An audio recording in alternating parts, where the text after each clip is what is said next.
Namaskar, I'm Shriyanka and you're watching Top Stories with Mobilenews 24/7, where you get the biggest news highlights in India and across the world. Let's have a look on the headlines. 5 Indian students killed in Canada car crash. Sri Lankan Finance Minister Rajapaksa to visit India. Moscow accuses United States of abusing United Nations headquarters host status. Russia denies ongoing peace talks with Ukraine. At least 7 people killed in North China plant fire. MCL becomes largest coal-producing company in India. In FIH Pro League, India beat Germany in shootout. Bronze medalist shuttler Lakshya Sen finishes runners-up in German Open. The Power of the Dog wins Best Film at BAFTAs. The Batman remains strong after only 10 days on the big screen. Now bringing you the details. 5 students from India have been identified as the victims killed in a road accident in Canada. The 2-vehicle crash took place Saturday early morning. High Commissioner of India to Canada, Ajay Bisaria, confirmed the report on Monday. The accident took place on Highway 401 west of Belleville City of Ontario. Police were alerted about the crash between a tractor-trailer and passenger van in the highway's westbound lanes at approximately 3:45 am, according to the Ontario Provincial Police Quint West Detachment. 5 people, all of whom were riding in the van, were declared dead at the scene, CBC News reported. On Sunday, OPP identified the victims as Harpreet Singh, Jaspinder Singh, Karanpal Singh, Mohit Chauhan and Pawan Kumar. All 5 had been studying in Montreal and the Greater Toronto area, police informed. The team of Consulate General of India in Toronto is in touch with the friends of the victims. 2 other passengers in the van were transported to hospital with serious injuries. The driver of the tractor-trailer was the only left unhurt. An investigation is underway, but no charges have been registered yet, the CBC News report said. The highway's westbound lanes were closed for 10 hours following the crash. Sri Lankan Finance Minister Basil Rajapaksa will visit India this week to seek financial assistance, state media reported on Monday. State-owned Daily News reported that the finance minister had scheduled the meeting during a telephone conversation with Indian External Affairs Minister S. Jaishankar. Rajapaksa had planned to visit India early this year, but the visit was postponed twice. Sri Lanka has sought a $1 billion credit line from India to purchase essential items including food and medicine, the Daily News reported. During Rajapaksa's visit, the 2 ministers will discuss the above proposal and review the previously agreed $500 million credit line to import fuel from India.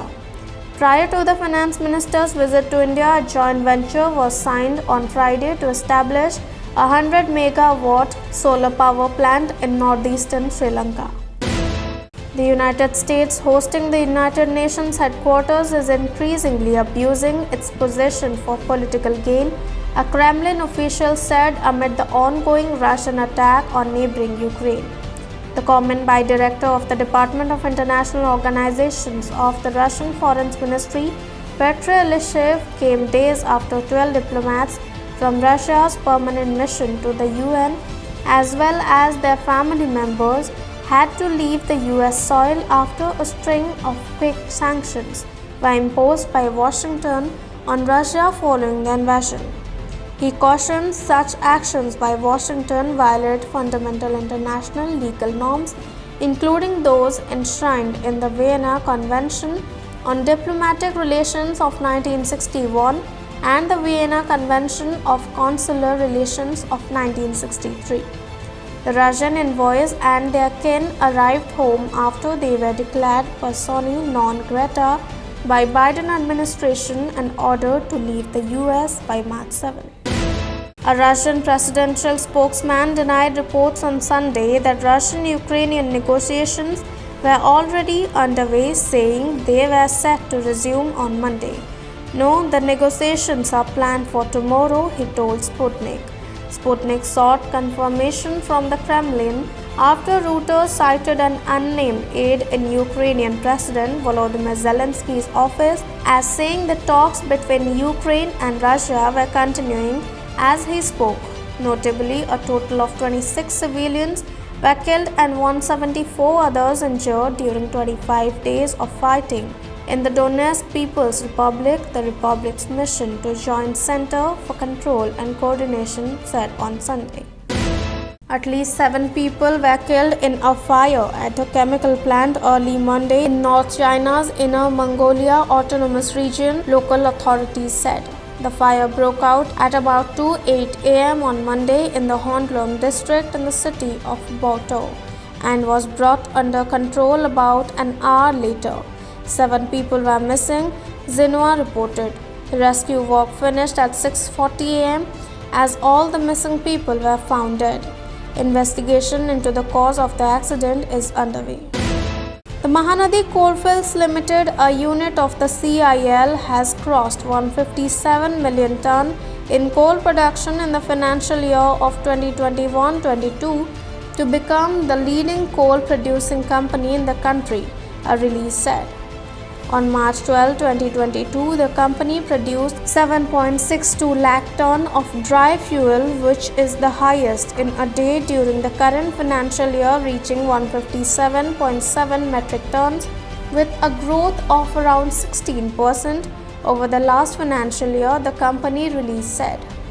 Chairman cum Managing Director of the company, O.P. Singh, congratulated all officers, staff, employees of contracted companies and other stakeholders for their contribution in making MCL the leading coal producing company in the country.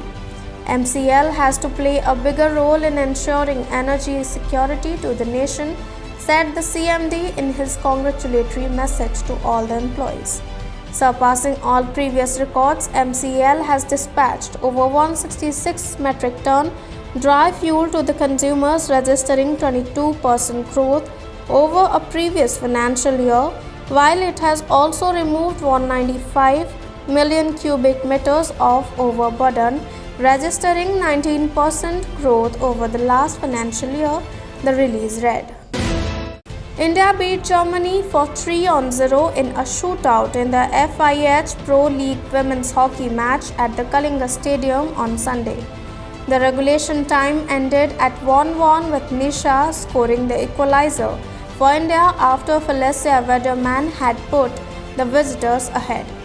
India women showcased a convincing performance in the shootout to take the bonus point in the hard-fought match against Germany. Germany took the early lead as Felicia Wederman began with a running injection and ended with the ball flying past Devi Kharibam in the India goal in the 27th minute.